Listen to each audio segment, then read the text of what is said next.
기존 방송에서 제공하는 투자 정보는 투자 판단에 대한 조언입니다. 방송에서 제공하는 주식의 가치, 가격 상승 및 가격 하락에 대해서는 방송사에서 보장하지 않습니다.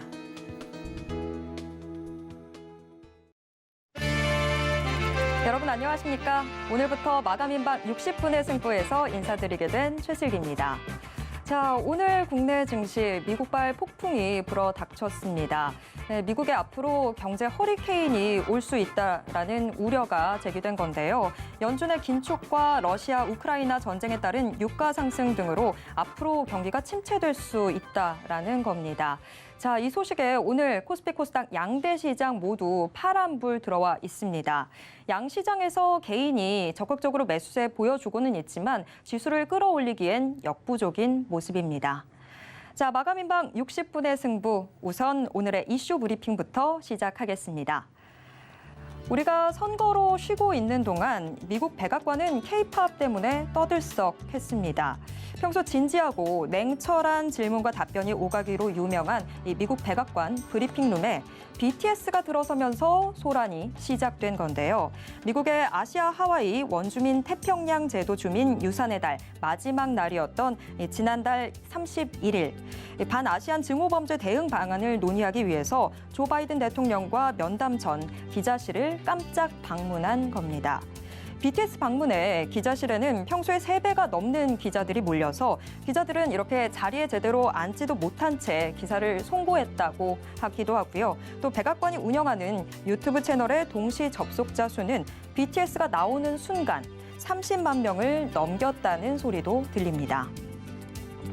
BTS를 필두로 한 K-팝, 그리고 영화제를 하나하나 정복 중인 봉준호, 박찬욱, 윤여정. 음악, 영화, 드라마, 이렇게 우리 문화가 급성장하는 순간을 함께 즐기고 있습니다. 그런데 정작 엔터와 콘텐츠주 주가는 영 힘을 못 쓰고 있죠. 엔터주라고 해서 금리, 인플레이션 같은 거시경제 불확실성을 피할 수 있는 건 아니니까요. 게다가 넷플릭스가 1분기 가입자 감소에 이어서 이렇게 2분기에도 부정적인 이 가이던스를 제시하면서 코로나 시국을 타고 성장했던 국내 많은 드라마 제작사들도 걱정입니다. 왕좌의 게임, 석세션 등 블록버스터 영화를 뛰어넘는 제작비 투입과 콘텐츠 품질로 믿고 보는 HBO라는 별칭이 있는 OTT, HBO 맥스. 올해 하반기 한국 진출을 예고하면서 주요 직책에 수십 명 채용 공고까지 기대를 부풀렸지만 한국 진출 계획은 결국 없던 일이 됐습니다. 한국 진출 계획 무산에 지금 현재 서비스도 엉망인 상황인데요. 공식 해명도 없어서 진출 무산의 원인은 추정만 해볼 뿐입니다. 업계에서는 대체로 코로나 종식 이후 불확실한 OTT 시장, 격화되는 경쟁 등을 이유로 꼽고 있습니다. 그래도 전 세계 곳곳에서 오프라인 공연이 재개되면서 아이돌 소속사에 대해서는 희망 섞인 전망들이 고개를 들고 있는데요. 증권가에서는 하반기부터 엔터주 조정이 끝나고 본격적인 실적 성장이 이어질 거란 이야기들이 나옵니다. 코로나 집콕으로 재미를 봤지만 앞으로는 고개가 갸웃한 이 컨텐츠 제작사들. 반면 확대되는 리오프닝에 이제야 꿈틀대면서 누가 리오프닝 맛집이 될지 궁금한 엔터주. 앞으로가 점점 더 궁금해지는데요. 지금까지 이슈 브리핑이었습니다. 잠시 후 전문가와 함께 하반기 엔터와 콘텐츠 전망부터 전략까지 자세하게 짚어보겠습니다. 자, 그럼 마감인박 60분의 승부 시작합니다.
네, 마감인방 60분의 승부 본격적으로 출발해 보겠습니다. 오늘 시장의 주요 이슈 심층 분석하는 이 이슈 분석 시간 가져볼 텐데요. 훈훈한 주식의 김지훈 대표 자리에 나와 있습니다.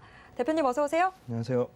네, 자 이슈 브리핑에서도 이야기를 해봤지만 이제 슬슬 하반기 엔터주들 또 컨텐츠주들 좀 점검을 해봐야 되는 시간인 것 같습니다.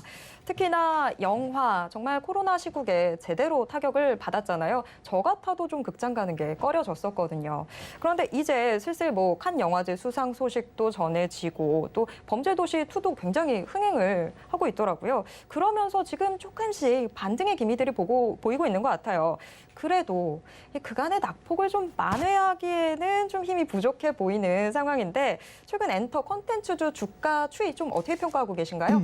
네, 일단 주가 하락 자체만을 너무 부정적으로 볼 필요는 없을 것 같아요. 펀더멘털의 훼손이 있으면 주가 하락은 상당히 그 리스크를 안고 가는 부분이라서 상당히 그 보유자 입장에서 굉장히 뭐 그 걱정되거나 어떤 그 이걸 투자를 계속 이어갈지에 대한 굉장히 고민이 많으실 것 같은데 펀더멘털의 훼손은 없는 상황으로 보고 있고요. 물론 미디어와 엔터를 별도로 또 나눠서 봐야 되고 컨텐츠 따로 보고 엔터 따로 보고 영화를 따로 각각 나눠서 본다면 역시 엔터 음반 쪽이 가장 펀더멘털이 가장 견조해서 장기 투자하기에도 엔터 음반 쪽이 가장 좀 좋은 상황이고 현재로서는 그다음에 두 번째로는 컨텐츠 제작도 넷플릭스 말씀 주셨지만 넷플릭스의 전체 규모가 1분기에 한 20만 정도 감소한 거지 아시아 태평양 지역에서는 1분기에 오히려 증가했거든요. 순증한 부분이 있거든요. 그리고 아시아 태평양 지역에서 가장 기대하는 컨텐츠가 한국 드라마 컨텐츠고요. 그래서 1분기에도 여전히 뭐 그 지금 우리는인가 그 학교물 네. 관련된 부분도 있고 그다음에 또 하나 더 있는데 지금 제목이 생각 안 나는데 두 개 정도가 여전히 5위권 안에 그 순위를 유지하고 있고요. 하반기에 대거 텐트폴 100억 이상 투자하는 그 드라마 제작 관련돼서 이 부분이 기대를 받을 것이라고 보고 있기 때문에 코스피, 그러니까 지수상으로는 이제 코스피 지수가 3개월 고점 대비로는 한 5% 하락한 수준이지만 이 하이브나 뭐 CJ ENM, 스튜디오 드래곤 이제 개별적으로 말씀드리면 굉장히 과도하게 20% 넘게 빠졌거든요. 평균을 내보면. 근데 이제 먼저 일때 가장 시총이 큰 9조 3천억대 하이브 같은 경우는 3개월 최고점 대비로는 48% 하락했습니다. 좀 너무 과도하다고 보고 있습니다. 기관이 역시 지속 매도하다가 다시 최근에 매수세가 좀 들어오고 있고요. 외국인 지분율은 여전히 15.3%로 견조한 수준입니다. 다음으로 큰 이제 CJ ENM 같은 경우도 3개월 최고점 대비로는 약 20% 빠졌는데 역시 기간의 지속적인 순매도의 영향이 큰 것으로 보이지만 외국인의 순매수가 지금 꾸준히 증가하고 있고요. 스튜디오 드래곤 같은 경우도 고점 대비 20% 하락했지만 외국인이 순매도하는 부분이 좀 주가 하락을 이은 걸 보지만 기간의 매수세가 좀 들어오고 있다. 업종별 상당히 차별화가 되어 있는데요. JYP 같은 경우나 고점 대비 3개월 고점 대비 20% 빠졌지만 최근에 기간에서 연속적으로 지금 7일 연속으로 폭풍 순매수가 들어오고 있기 때문에 기간 매수 상황은 JYP가 가장 좋은 상황이고요. SM 같은 경우도 3개월 고점 대비 35% 하락했지만 기간이 매수 중이다. 그리고 YG엔터 같은 경우도 고점 대비 30% 넘게 하락했지만 기간의 순매수세가 이어지고 있다. CJ CGV가 가장 최근에 탄력적으로 올라와서 고점 대비 10% 빠진 수준이지만 지금이 고점이라고 생각해서 기관은 최근에 매도를 하고 있거든요. 그래서 CJ CGV 같은 경우는 단기적인 이슈에 상당히 많이 움직인 것 같고 좀 중장기로 봤을 때는 엔터 쪽과 이 드라마 제작 쪽이 좀 강력한 모멘텀을 가지고 있다 그렇게 보고 있습니다. 네, 지금 뭐 전반적으로 훑어주셨는데 저는 좀 펀더에 훼손이 있지 않나라는 생각도 했었는데 지금 상황은 나쁘지 않아 보이네요. 자, 그런데 결국에 뭐 시장도 지금 종목별로 차별화 양상이 나타나고 있는데 결국에 엔터 컨텐츠도 이 종목별로 차별화가 진행되고 있는 모습입니다. 자, 뭐 이야기하면서 JYP, SM도 이야기가 나왔는데 자, 이렇게 국내 주요 아이돌 그룹들 이 글로벌 오프라인 공연이 재개되면서 이제는 좀 기대를 해봐도 되지 않겠냐라는 목소리들 나오고 있습니다. 하지만 역시나 걱정이 되는 게 매크로 환경 자체가 그렇게 지금 우호적인 환경은 또 아니잖아요. 인플레이션도 있고 금리도 걱정되는 상황이고. 자, 그래서 뭐 기대는 되긴 합니다만 하반기에 이 기대가 되는 상황만큼 정말 같이 올라줄 수 있을지 이 부분 궁금하거든요. 어떻게 보시나요? 네, 일단 금리 관련돼서는 이 엔터 관련된 회사는 모두 순현금 보유 구조를 갖고 있기 때문에 이자 비용에 대한 걱정이 그렇게 크게 없는 상태고요. 금리가 올라가는 것 같은 경우는 이제 돈을 차입을 해서 하는 회사들한테 재무구조상 문제가 생기는 거지, 엔터 관련된 4개 사업, 상위 4개 사는 모두 상당히 순현금 구조로 재무구조가 나쁘지 않은 상황입니다. 그래서 지금 말씀 주신 오프라인 콘서트 같은 경우는 오프라인 콘서트가 기존의 아시아권에서 탈아시아되고 있다는 게 상당히 이 지역 다변화가 굉장히 큰 모멘텀을 보고 있고요. 특히나 일본과 그 동남아시아 쪽 외에 미국과 유럽 서구권의 매출이 2017년 약 5% 정도 수준에서 2022년 올해는 20% 넘게까지 4배 가까이 증가할 것이라고 보고 있고, 일례로 독일 그 프랑크푸르트에서 이 콘서트 가격이 얼마에 팔린 줄 아세요? 글쎄요. 얼마에 팔렸을까요? 원래 보통 예상하는 티켓가가 8만 원, 9만 원이거든요. 근데 실제 팔린 가격은 대다수가 40만 원대 넘게 팔렸다고 합니다. 아, 그럼 거의 뭐 5배 그 엄청난 정도. 4배, 5배, 거의 5배인데요. 180개국에서 6만 5천 명이 넘는 팬들이 나왔고, 유럽 최대로 K-팝 콘서트가 이렇게 성황리에 나왔다는 것은 유럽 쪽에서도 상당히 기대감을 갖고 있고요.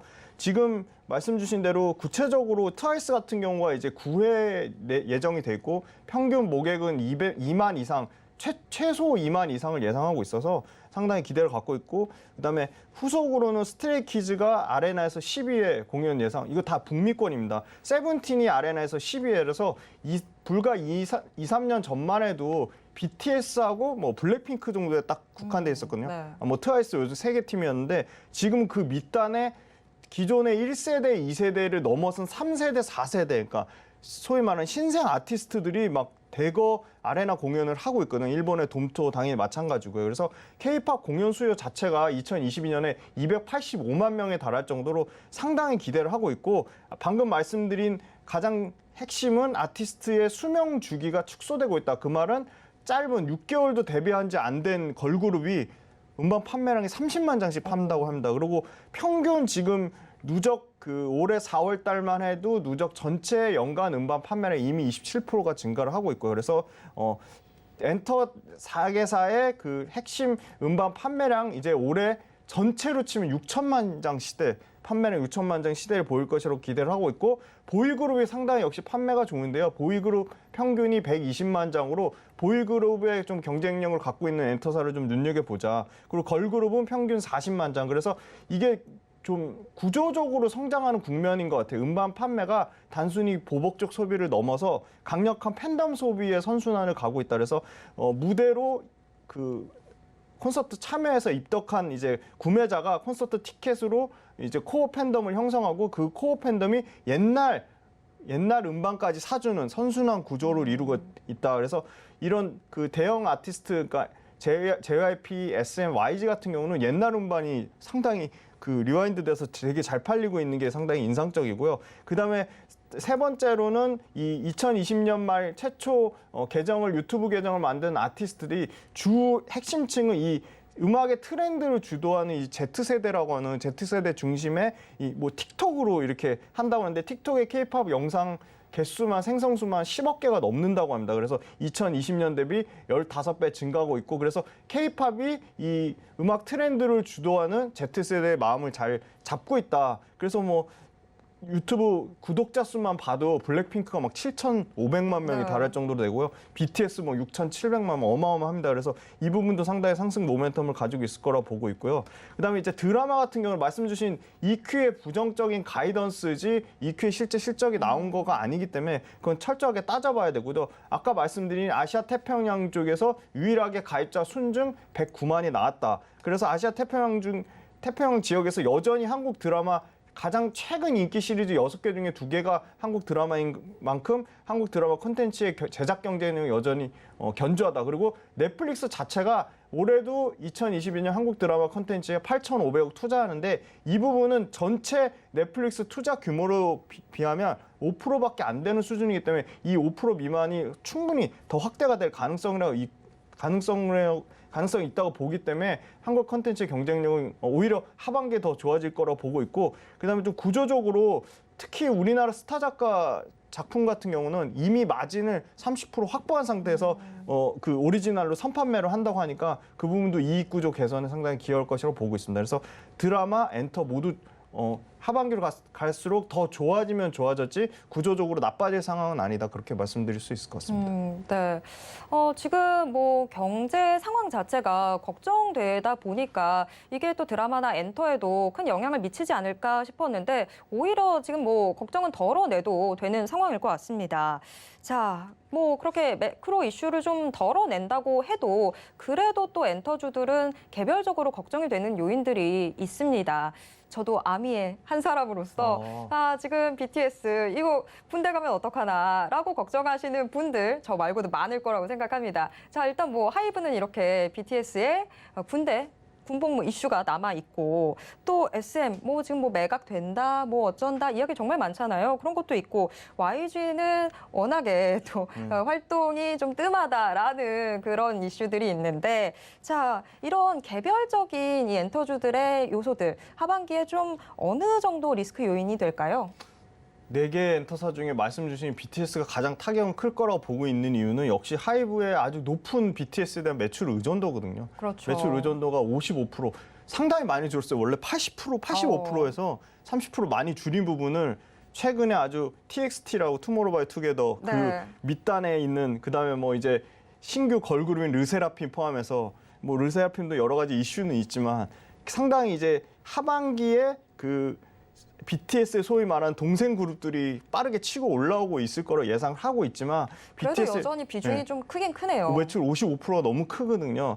근데 이제 다만 이제 그 BTS 완전체가 모두 한꺼번에 군대를 가느냐 아니면 쪼개서 갈 경우에는 보통 보면 유닛으로 활동한다고 그렇죠. 하잖아요. 2명, 3명 이렇게 나눠서 활동할 경우 그렇게 막 이 실적이 엄청나게 깨질 거라고 예상하는 거는 좀 과도한 것 같고요. 실적 불안감의 존재는 분명하지만 하반기 그 BTS 밑단에 있는 2년차, 3년차 아티스트들의 활동을 좀 주목해보자. 세븐틴 같은 경우도 TXT 외에 세븐틴 같은 경우도 연간 판매량으로 치면 100만 장 넘게 팔고 있거든요. 그래서 너무 BTS에 대한 그 매출 의존도가 높은 상황이긴 하지만 우려는 너무 과도하다, 그렇게 보고 있고요. SM 같은 경우는 최대주주 지분 매각 이슈 관련돼서 지연이 되고 있어서 분명히 최대주주 매각은 될 거지만 그 부분이 시장의 우려로 반영되고 있어서 SM은 좀 다소 지배구조가 깨끗하지 않은 상황이라서 오히려 하이브보다는 SM이 저는 좀 더 그냥 그 캐스천 마크로 보고 있고요. 물론 행동주의 사모펀드인 얼라인 파트너스 자산운용이 이 지배구조 개선에 계속 목소리를 내고 있다는 거는 상당히 긍정적으로 보고 있습니다. 근데 그 부분이 얼마나 더 그 지배구조 개선에 실제 반영될지는 좀 의문이다, 그렇게 보고 있고, YG 역시도 빅뱅이 컴백했지만 전혀 음반 판매라든지 뭐 콘서트 매출이 전혀 없는 상황에서 굉장히 이 실물 이 판매가 부진한 거는 상당히 좀 부정적이고, 블랙핑크 완전체도 지금 2년 동안 공백 기간이 있었거든요.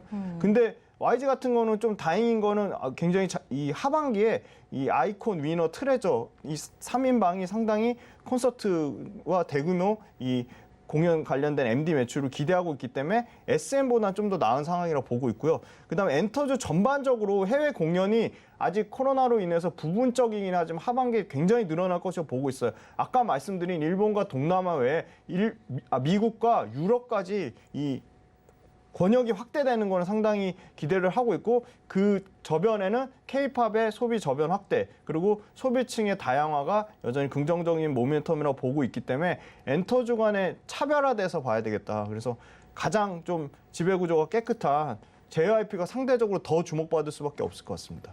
네. 자, JYP가 조금 더 상대적으로 괜찮아 보인다라고 이야기가 나왔습니다.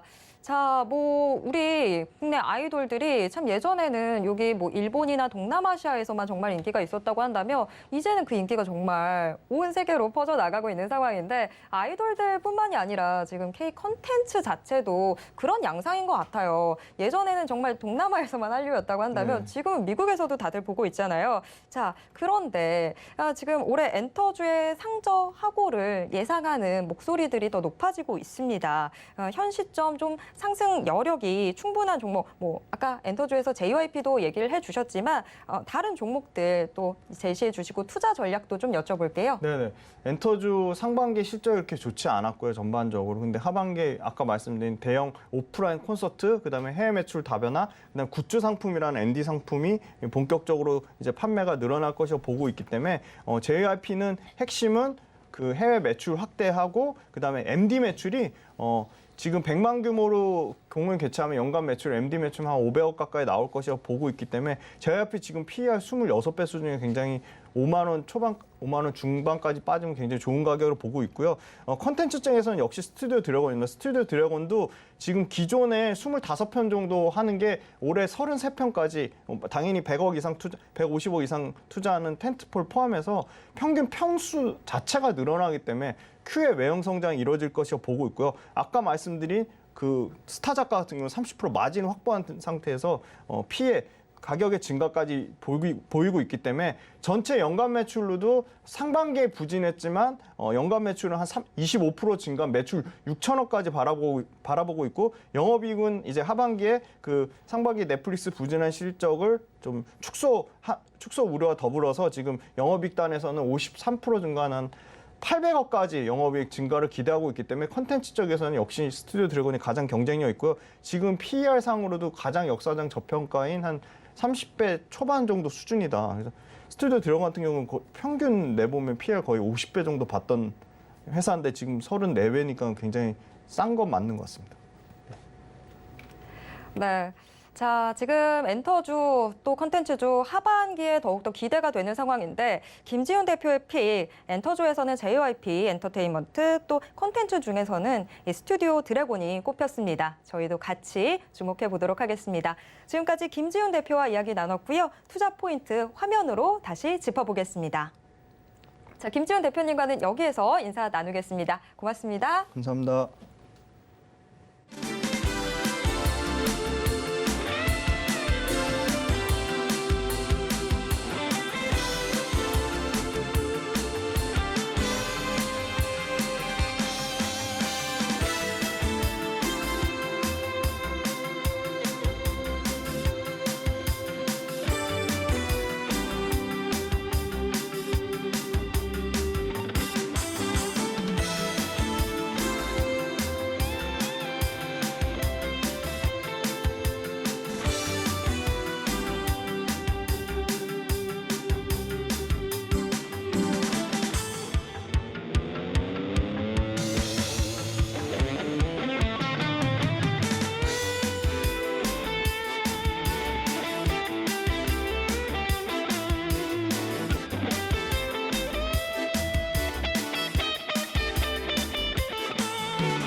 네, 마감까지 이제 정말 시간 얼마 남지 않았는데요. 오늘 시장을 움직이는 키워드 분석과 또 내일 움직일 특징주들 만나보는 키워드 식스센스 시간 가져보도록 하겠습니다.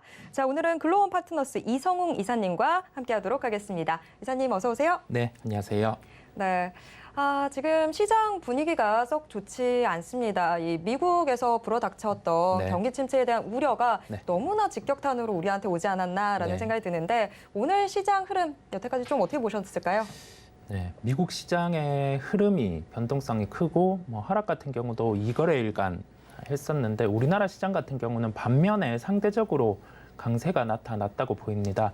시장의 변동성은 좀 줄어들어 있는 단계고 특히 거래소보다는 코스닥이 상대적인 강세를 나타내고 있거든요. 미리 아무래도 성장주들이 빠져 있는 상황이다 보니까 더 이상 빠진다 하기보다는 반대급으로 이제 과대납폭주들의 반등이 시장에서 나타나고 있거든요. 예를 들면 네이버 같은 종목 워낙 많이 하락을 했다 보니 실적 기준에서도 환산을 해봤을 때 이제 어느 정도 반등이 나올 시점이다 보니까 덜 빠지고 있는 상황에서 이와 같은 시장의 현상이 나타나는 것으로 보이고요. 거래소 기준으로 시가총액 상위 22 종목들 같은 경우가 약세를 나타내는 걸 제가 확인을 할 수 있었습니다. 여기에서 볼 때 시장 거래소 기준으로 해서는 대형주 단에서 약세가 중심이 됐다고 해석을 해볼 수 있겠고요. 코스닥 시장 같은 경우는 시가총액 상위 20위 중에서 LNF 그리고 스튜디오 드래곤 정도가 강세를 나타냈습니다. 2차 전지 소재 같은 경우는 시장 대비해서 최근에 상대적인 강세 나타나는 걸 저희가 확인을 할 수 있겠고요. 스튜디오 드래곤 같은 경우는 뭐 뚜렷한 모멘텀이 지금 위치하고 있다, 뭐 이렇게 해석을 하기보다는 아무래도 반대급부의 수급이 유입되었다고 보입니다. 반면에 최근에 강했던 기판 업종 같은 경우에 주가가 약세였어요. 그리고 의료기기 업종 같은 경우도 주가가 약세였는데 저희가 종합적으로 시장을 봤을 때 지금 기판 업종 같은 경우 시장의 주도 업종이었거든요. 그다음에 의료기기 같은 경우도 1분기 실적이 좋았고 시장의 주도 업종이었는데 이와 같이 그 약세가 나타난다는 점은 시장의 체력이 그만큼 조금 약하다고 해볼 수 있겠습니다. 이런 시장 난이도가 상당히 높은 시장이거든요. 그렇다 보니 하루하루 지금 변동성이 줄어들고는 있지만은 이 하락 같은 경우가 연속될 가능성이 있다 보니 조금은 보수적인 시각 다시금 가지시고 시장 대응 필요하겠습니다. 네, 역시나 오늘도 또 시장 대응하기가 참 쉽지 않은 상황들 전개되고 있습니다. 자, 오늘장 한마디와 시장 분석 들어봤고요. 자, 그럼 오늘의 인기 키워드 화면으로 확인해 보도록 하겠습니다. 네, 오늘의 키워드. 자, 6개 공개돼 있는데요. 역시나 또 풍력과 태양광 주목받고 있습니다. 미국 연방정부의 부지 사용료가 인하됐다라는 소식 나오면서 지금 시장에 관심 받고 있습니다. 자, 카카오 근거리 배송 서비스를 시작하겠다라고 하면서 오늘 시장에서 주목은 받고 있는 상황이지만 주가는 약세입니다. 자, UAM 관련주들 역시나 또 지금 시장에 주목받고 있는 상황인데 실증 사업 참여 기업이 늘어난다라는 이슈 더해지고 있습니다. 닭고기 파동으로 인해서 지금 관련주들 다시 한번 또 주목받고 있죠. 말레이시아의 수출 금지가 확대될 거란 이야기 나오면서 다시 한번 시장 또 흔들리고 있습니다. 자, 반면에 봉쇄됐었던 중국의 상하이, 지금 서서히 봉쇄가 해제되고 있죠. 이 상하이 정상화에 따라 시장에서도 관련 움직임들 나타나고 있습니다. 자, 셀트리온, 지금 약템라의 미국 임상 3상 신청 소식이 나오면서 시장의 주목은 받고 있는데 역시나 오늘 시장 상황 힘들다 보니까 셀트리온 주가 자체는 약세인 상황입니다. 자, 그럼 오늘 키워드 식스센스에서 선정한 특징주 확인해 보겠습니다. 자, 6개의 종목 지금 떠 있는데요. 자, 이 중에서 오늘 저희가 함께 이 투자 전략까지 살펴볼 종목들 확인해 보도록 하겠습니다. CS 베어링, 한화시스템, FNF가 공개됐습니다. 자, 오늘의 키워드 식스센스 그리고 특징주 공개됐습니다. 자, 일단은 오늘의 인기 키워드로는 미국 태양광 풍력 이슈, UAM 상하이 봉쇄 해제 뽑아주셨습니다. 여기에 따른 특징주로 지금 CS 베어링, 한화시스템, FNF 들고 오셨는데 자, 우선 CS 베어링부터 이야기 나눠보도록 하겠습니다. 자, CS 베어링 오늘 고 스톱. 어떻게 의견 정하셨나요? 네, CS 베어링은 스톱입니다. 이게 CS 베어링 같은 경우는 최근에 그 한미 정상회담 이후에 신재생과 관련된 업종이죠. 태양광과 풍력 이런 업종들의 주가가 강세를 나타내고 있고, 그다음에 추가적으로 미국 관련해서 이제 그 풍력과 관련된 세금을 또 감면을 해주는 그러한 부분이 있다 보니 어제 오늘 이런 시장에서 부각이 되고 있습니다. 정확하게는 2거래일 동안 부각이 되고 있는 상황인데 시가총액 기준으로는 그렇게 비싸지는 않습니다. 한 1,800억 정도 수준인데 풍력에 대해서 지금 이게 수주 발주가 늘어난다거나 그러한 요인이 있다기보다 일단은 가능성으로 먼저 상승을 했었고 주가 같은 경우가 2거래일 동안 좀 상승폭이 컸기 때문에 일단 스톱을 말씀드리게 되었고요. 구체적으로 그 CS 베어링 같은 경우는 북미 고객사, 즉 GE향 매출이 80%입니다. 이 중에서 육상 풍력향 매출이 중심인데요. 지금 최근에 부각되고 있는 풍력 부분은 해상 풍력 쪽이 부각되고 있다 보니 일단 CS 베어링 같은 경우는 물론 해상 풍력 쪽의 사업도 새롭게 영위를 하고 있지만은 아직은 조금 부족한 면이 있는 것으로 보입니다. 저희가 가격적으로만 한번 살펴보도록 할게요. 최근에 주가 흐름이 상승이 나타났고 오늘 같은 경우도 시가 대비해서는 상승세 마감을 할 것 같습니다. 다만 고가가 17% 정도 상승을 했었는데 종가는 약 6% 정도 마감을 할 것 같고요. 이런 점을 종합해 봤을 때 보유자분들의 대응 영역이라고 말씀을 드릴 수가 있겠고, 만약 가격 기준으로 18,100원을 훼손한다고 하면은 이제 매도 후에 다시금 그 재진입을 노릴 필요가 있다는 점에서 최종적으로 스탑을 말씀드리게 됐습니다. 네, 뭐 이런 풍력 발전 이야기 나오면 CS 베어링 꼭 한번 짚어보게 되는데, 자, 일단 CS 베어링 오늘의 투자 의견은 스톱입니다. 뭐 보유자분들 가격 대응해 보실 수 있는 구간대 18,100원 이 부분은 다시 한번 좀 기억을 해보시면 좋을 것 같습니다. 자, 이어서 두 번째 키워드도 확인해 보도록 하겠습니다. UAM이 두 번째 키워드로 꼽혀 있는데 지금 관련 특징주로 하나 시스템 꼽아주셨어요. 자, 하나 시스템은 고, 스톱 어느 걸로 가볼까요? 네, 하나 시스템은 고입니다. 제가 시가총액만 보자면 지금 한 3조 원 수준, 근데 올해 예상 실적이 한 720억 원 수준이거든요. 이런 점을 비춰봤을 때 주가는 싸지 않은 구간입니다. 예, 싸지 않은 구간이고 기존의 그 바탕이 되는 산업이 방위산업 중심인데 방위산업의 그 프리미엄을 감안을 하더라도 한 10% 정도 주가가 비싼 구간에 있거든요.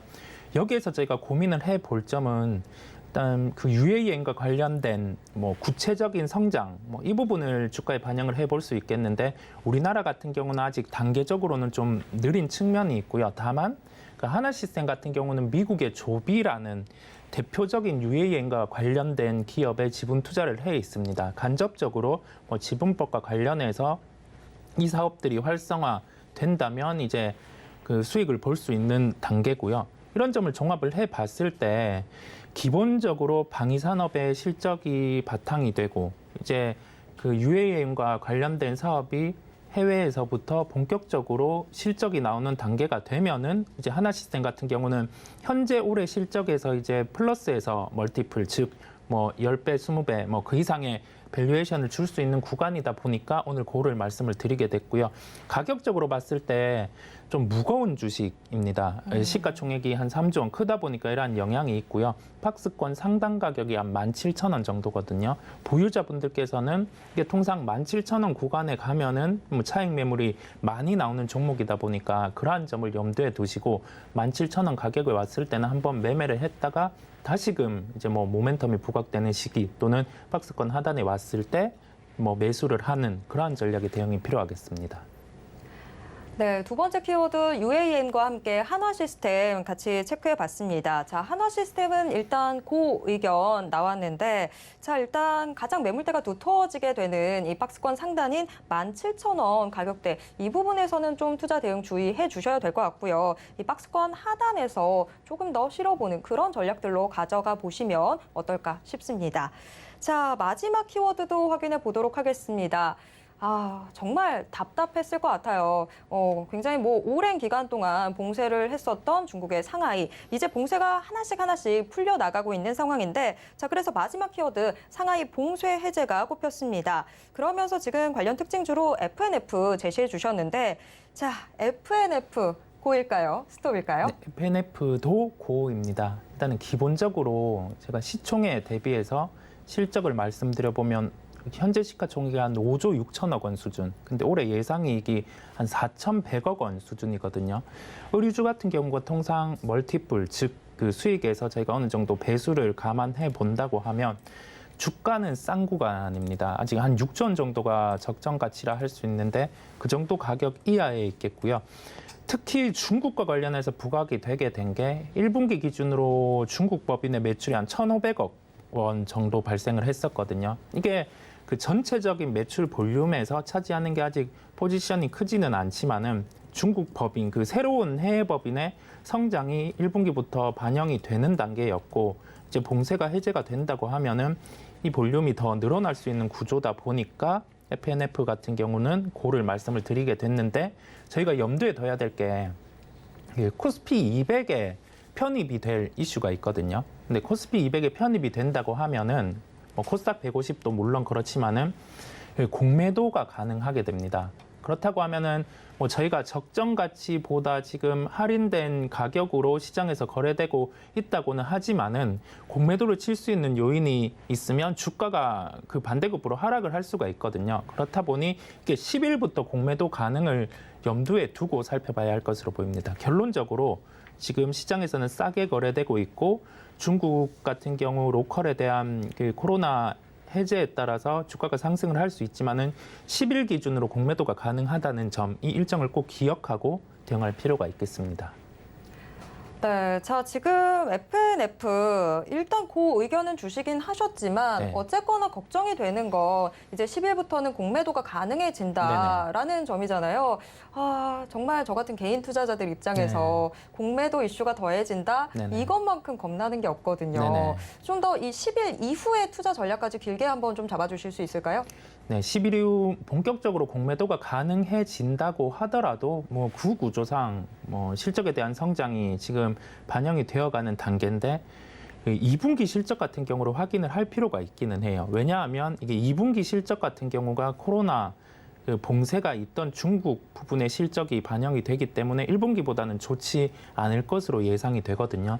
이런 점을 종합해 봤을 때 10일 이후 만약에 공매도의 잔고 같은 경우 저희가 그 HTS를 통해서 확인을 하실 수 있는데 그 비율 자체가 현재보다 한 3% 정도 더 올라간다고 하면은 매수를 한 단계 좀 템포를 늦출 필요가 있겠고요. 매수의 시점 자체는 물론 지금 중국에 대한 그 봉쇄 2분기 실적이 좀 부진할 수 있다는 점이 반영돼 있지만은 2분기 실적을 확인하고 진입하는 게 조금은 안정적으로 한 발 더 접근할 수 있는 방법이라고 말씀드릴 수 있겠습니다.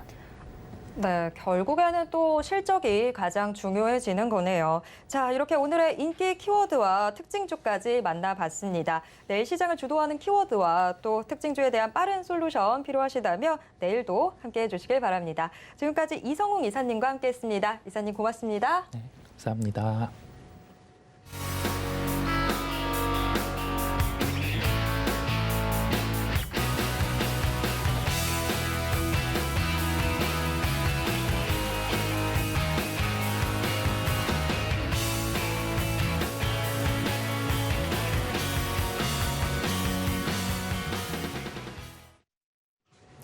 네, 이제 오늘 정규장 마감 시간 정말 얼마 남지 않았습니다. 현재 동시호가 상황 확인해 보도록 하겠습니다. 자, 우선 예상 체결 지수부터 확인해 보도록 하겠습니다. 코스피 지수 오늘 1%대 하락 마감 예상되고 있습니다. 2658선에서 종가 형성할 걸로 보입니다. 자, 오늘 그러면 코스피 수급도 확인해 보도록 하겠습니다.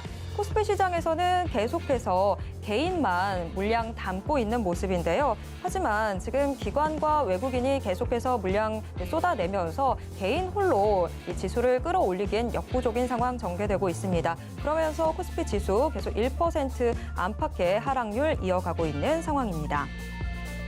자, 이어서 시가총액 상위 종목들 확인해 보도록 하겠습니다. 1위에서 5위까지 종목들 먼저 살펴보면 지금 전 종목 모두 하락하고 있습니다. 자, 특히나 삼성전자의 하락세가 눈에 띄는 상황인데요. 삼성전자 지난 31일에 이어서 2거래일 연속으로 하락하고 있습니다. 오늘 1% 넘는 하락세 보이고 있는 상황입니다. LG 에너지솔루션도 오늘은 약세입니다. 최근 들어서 연일 빨간불 켜줬었는데 오늘 현재 0.9%가량 하락하고 있습니다. SK하이닉스도 지금 현재 약보합권에서 움직이고 있는 상황이고요. 삼성바이오로직스 0.47% 하락하면서 84만 3천 원 선에서 거래되고 있습니다. 이어서 6위에서 10위권 종목 확인해 보겠습니다. 지금 코스피 1위에서 10위권 내 종목들 중에서 네이버만 유일하게 빨간불 들어와 있는 상황입니다. 네이버가 오늘까지 4거래일 연속해서 상승세 이어가고 있는데요. 다만 오늘은 상승폭도 다소 좀 줄어들어 있는 상황입니다. 이어서 코스닥 시장 확인해 보겠습니다. 코스닥 예상 체결 지수 지금 0.23% 하락한 891선에서 거래 마감할 걸로 예상되고 있습니다. 수급 상황 확인해 보면요. 코스닥 시장에서도 역시나 개인만 물량 담고 있습니다. 이어서 시가총액 상위 종목 1위에서 5위권 종목들 확인해 보겠습니다. LNF 홀로 빨간불 들어와 있습니다. LNF 0.31%가량 상승하면서 26만 500원 선 기록하고 있습니다.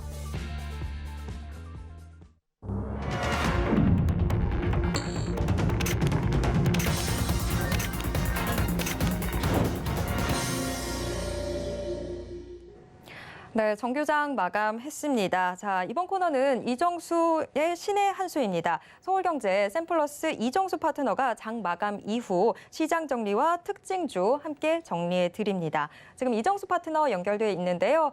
파트너님 안녕하세요. 네, 안녕하세요. 이정수 파트너입니다. 네. 자, 오늘 시장 장 초반부터 해서 계속해서 좀 무거운 움직임 보여주다가 코스닥이 그래도 그나마 좀 낙폭 좁히면서 장을 마치긴 했지만 결국에 양시장 모두 하락 마감했습니다. 오늘 시장 좀 어떻게 보셨는지 가져오신 종목과 함께 점검 부탁드립니다. 네, 자, 바로 이 시간에서는 여러분들한테 이제 시장의 흐름들을 일단은 체크를 해드리고 추천주는 드리질 않습니다. 추천주는 드리지 않고 그냥 종목들에 대해서 일단 분석만 해드리는데 아침에 실전 매매 정수에서 종목은 추천하고 있는 방송은 아침에 실전 매매 정수에서 추천하고 있으니까 그쪽을 보시면 되겠고요. 자, 오늘 시장, 전일을 얘기하는 건 어제는 휴장이었으니까 전일은 이제 화요일장을 얘기하는 거겠죠. 화요일장에 제가 말씀드렸기를 외국인들이 막판에서 주식을 5천억을 샀다. 그러면서 갑자기 땡겨 올렸다. 그래서 일단은 좋은 부분이다라는 말씀을 드렸습니다. 자, 장 마감 이후에서도 기사도 나왔어요. 외국인들이 막판에서 5천억을 사서 외국인들이 1조를 샀다. 그렇죠. 1조를 샀습니다. 전날.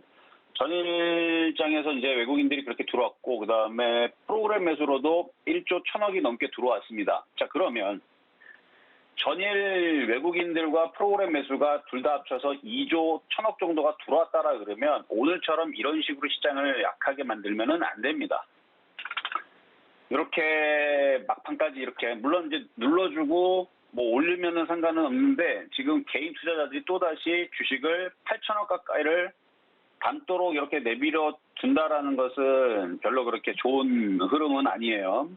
물론 기관들이 팔고 외국인들 아직 많이는 팔지는 않았지만 어쨌든 전일 그렇게 외국인들이 1조를 갑자기 들어왔다면 그것도 거의 최근에 그런 적이 없을 정도로 지수 막판에 5천억을 한꺼번에 담았다는 것은 지수를 전날까지만 이제 전날 얘기입니다. 여기 61선을 뚫으면서 2,700을 조만간에 뚫고 어떤 정도의 강세를 단기적으로 조금 보여주겠다라는 의지로 보였었는데 오늘 움직이는 흐름들, 그다음에 삼성전자의 약세, IT 대형주의 약세와 뭐 자동차의 약세 이런 흐름을 봐서는 그렇게 크게 움직일 생각은 없어 보이고 그냥 박스권 장세에서 머물 것 같은데요. 미국 시장이 일단은 눈치를 보겠다라는 건지 그렇게 오늘 흐름들이 그렇게 전날 외국인들이 5천억 정도 매수가 들어온 정도의 흐름에 이어지는 흐름으로 봤을 때에서는 굉장히 약하다라고 일단은 판단해 볼 수가 있겠고요. 이게 그러면 혹은 이게 속임수인가? 이게 올려주는 척을 하면서 개인 투자자들한테 물량을 넘기기 위한 속임수가 될 수도 있습니다. 근데 아직까지는 그렇게까지는 보지는 않는데요. 저렇게 외국인들이 전날 5천억 가까이를 매수를 해주고 프로그램에서도 그렇게 들어왔다면 반드시 2,700은 돌파를 해주고 정말 시장이 좀 강하게 움직이려면 2,800도 넘어가야 됩니다. 근데 저는 2,800을 넘어가는 시장까지는 보진 않아요. 그냥 2,700 정도는 넘어갈 수는 있어 보이는데 2,800을 넘어가는 것처럼 보이지는 않고 어쨌든 지금 오늘 움직였던 우리나라의 시장의 흐름은 굉장히 좀 약한 흐름으로 좀 보였다라고 저는 판단을 하겠고요.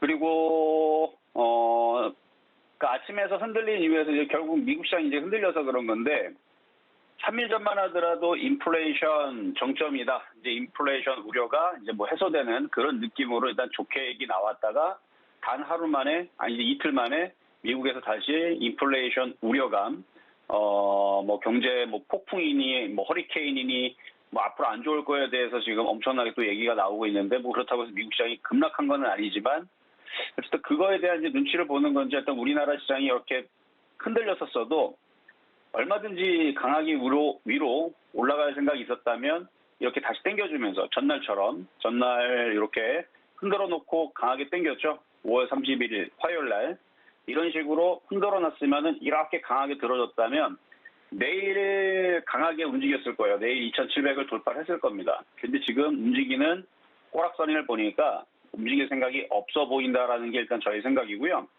그래서 오늘처럼 이렇게 그러니까 전날 그렇게 강하게 들어주는 척을 해놓고 오늘 안 움직였다라는 얘기는 여러분들도 조금 현금화 대응은 일부 조금 하실 필요는 있어 보입니다. 왜 그러냐면은 2,600 언저리까지 한 번 더 눌러놓고 갈 것 같아서 그래요. 여기 한 번 눌러놓고 가게 되면은 종목들이 한 번 더 빠진단 말이죠. 그러면 종목들을 또 싸게 살 수 있는 기회가 오겠죠. 그래서 지금 모두 다 인플레이션 관련주들의 흐름들이 좀 괜찮은 편인데 흔들면 싸게 사면 됩니다. 그래서 오늘 움직이는 흐름을 봤을 때 만약에 오늘 현금화 정리를 못했다라 그러면 뭐 아직 뭐 미국 시장이 급락한 것도 아니고 나스닥 선물이 마이너스가 크게 나는 것도 아니니 오늘 미국 시장 흐름을 봤을 때에서 강하다면 미국 시장이 오늘 강하게 위로 폭등하는 흐름으로 나온다. 그러면은 뭐 현금할 필요 없죠. 그렇죠? 이런 식으로 강하게 나오면 무슨 현금화를 합니까? 오늘 눌렀던 종목들 내일 아침부터 다시 따라 들어가야 되겠죠. 매수를 해야 됩니다. 근데 지금 움직이는 흐름이 그렇게 갈 생각을 하지 않고 여기서 뭐 도치로 움직이거나 살짝 밀릴 지금 흐름으로 가려고 하니까 우리나라 시장도 지금 눈치 보고 못 가는 거란 말이에요. 만약에 내일 미국 시장이 큰 폭으로 빠지게 되면은 뭐 우리나라 시장도 뭐 팔기에 안 주고 뚝 떨어지겠지만 그 정도까지는 아닐 거고 미국 시장이 좀 약세로 마무리된다 그러면 내일 아침에 오늘 빠졌던 부분들에서 어서 들어주면 일부 한 30% 정도의 현금화를 해놨다가 조정받으면 그러니까 오늘 오후장에 들어주질 못했죠. 그러면은 내일 흔들릴 가능성이 높겠죠. 미국 시장이 급등이 안 나올 거면. 그러면은 미국 시장이 이제 조정을 살살살 받고 우리나라 시장이 조정을 살살살 받으면 내일 그러니까 금요일 날 양봉으로 들어주질 않고 음봉 마감을 하게 되면 다음 주 주초에서는 며칠 빠질 수 있는 상황이 나온단 말이에요. 그게 빠지면 뭐 해야 되겠어요? 저점 매수해야 되겠죠. 2600이 깨지면 안 됩니다. 2600이 깨지면은 그때는 저점 매수가 아니고 갖고 있는 종목이라도 던져야 됩니다. 그러니까 2600이 깨지면은 손절 타이밍을 잡아야 된다는 얘기고 지금은 어느 정도 올라왔다가 원래는 가야 되는데 그렇죠. 외국인들이 5,000원 이상 샀고 2,700을 돌파하려고 그렇게 들어왔다라는 부분이었는데 막상 그렇게 들어오질 않으니 얘네들이 속임수였나 뭐 이런 이제 고민들을 하게 되면서 오늘 미국 시장이 떨어지게 되면은 박스권으로 2,700 일단 저항으로 두고 2,600 초반까지 밀릴 걸 생각을 하고 저점 매수하라는 얘기입니다. 그래서 결론적으로는 내일 시장이 강하지 않으면 미국 시장이 오늘 밤에 강하지 않고 내일 우리나라 시장이 강하지 않으면 현금화 대응을 30% 했다가 다음 주 주초에서 떨어지면은 싸게 다시 사라. 대신에 2,600 초반대까지는 매수가 되지만 2,600이 깨져버리게 되면 그때는 저점 매수가 아니고 갖고 있는 종목도 던져가지고 일단은 리스크 관리를 해야 된다. 요 얘기를 말씀을 드리는 겁니다. 자, 이렇게 해서 싹 정리를 해드렸으니까 시장 대응은 그렇게 하시면 되겠고요. 자, 그럼 오늘의 종목 두 가지 살펴보도록 하겠습니다. 자, 첫 번째는 자, 휴림 로봇부터 한번 보겠습니다. 휴림 로봇.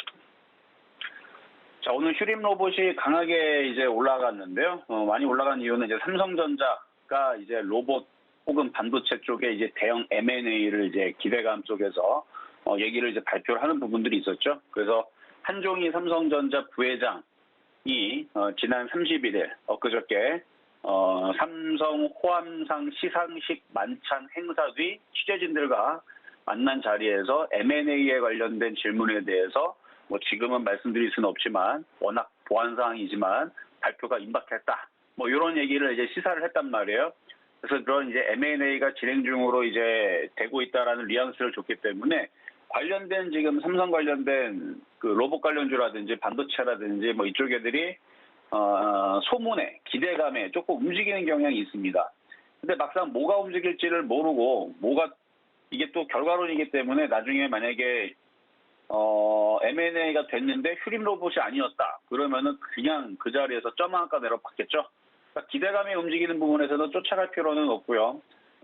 갖고 있는 분들은 기대감을 누리다가 만약에 막상 발표가 됐는데 결과가 뭐가 됐든 간에 결과가 얘가 됐더라도 매도 타이밍을 잡는 게 유리해 보이고요. 아니면은 아닌 대로 빨리 던지는 게 낫겠죠. 그래서 발표하기 전에 정리를 잘 하시는 게 낫고요. 지금은 이렇게 올라갈 땐 쫓아가지 마시고 지금 삼성전자는 약하단 말이죠. 자, 이 정도만 말씀드리겠고요. 자, 다음은 삼성전자입니다. 자, 삼성전자 미국 필라델피아 반도체 지수에 지금 따라서 지금 약세를 보이고 있는데 오늘 삼성전자 좀 약했습니다. 그럼 뭐 당분간에 이쪽도 뭐 이렇게 들어줘야 될 텐데 지금 뭐 지수의 흐름도 그렇고 일단 얘가 위로 들어줘야 지수가 올라갈 텐데 얘 때문에 좀 그런 것도 있고 IT가 오늘 전반적으로 약한 것도 있고 그런데 일단은 65,000원이 깨지면은 계속 약세를 보일 거고 지금은 박스권인데요. 한 7만 원까지는 좀 반등을 줘야 정상인 건데 보통 움직일 생각을 하지 않네요. 뭐 안 움직이는 이유들은 뭐 여러 가지가 있겠는데 일단은 미국에서 양적 긴축을 시작하면서 경기 둔화이기를 하니까 뭐 떨어지는 부분도 있을 거고요. 그 다음으로는 지금 뭐 퀄컴이라든지 엔비디아 물량들이 지금 TSMC로 넘어가면서 고객사 이탈에 대한 우려 부분들도 있을 거고 수급도 꼬인 부분들도 있을 거고요. 일단 그렇습니다. 그래서 삼성전자는 뭐 접근 안 하시는 게 어떨까 말씀을 좀 드리겠고요. 자, 그리고 세 번째는 실전 매매 정세에서 말씀드렸던 종목인데요. 대주산업입니다. 사료 관련주 쪽인데 오늘 좀 강했는데 홀로 좀 강했습니다. 넘어갈 것 같기는 한데 조정받으면 싸게 사야 될 종목이고 뭐 지금은 쫓아갈 필요는 없다 말씀드리겠고요. 186% 수익이 나 있는 종목입니다. 자, 그러면 시장 정리하도록 하겠습니다. 자, 시장 점수는 75점 미, 매수 포인트도 75점 미, 70점 미. 그리고 인플레이션 수혜주들은 조정받으면 공략할 만합니다. 85점 우 평가하도록 하겠습니다. 여기까지 이정수의 신한수였습니다.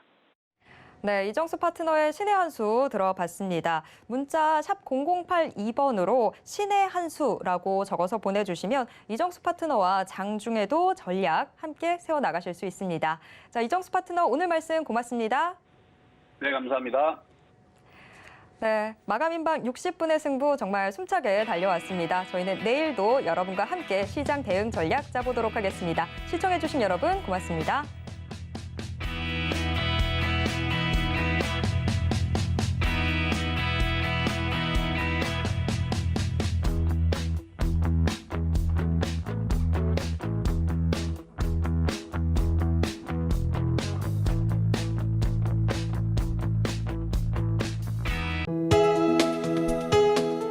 본 방송에서 제공하는 투자 정보는 투자 판단에 대한 조언입니다.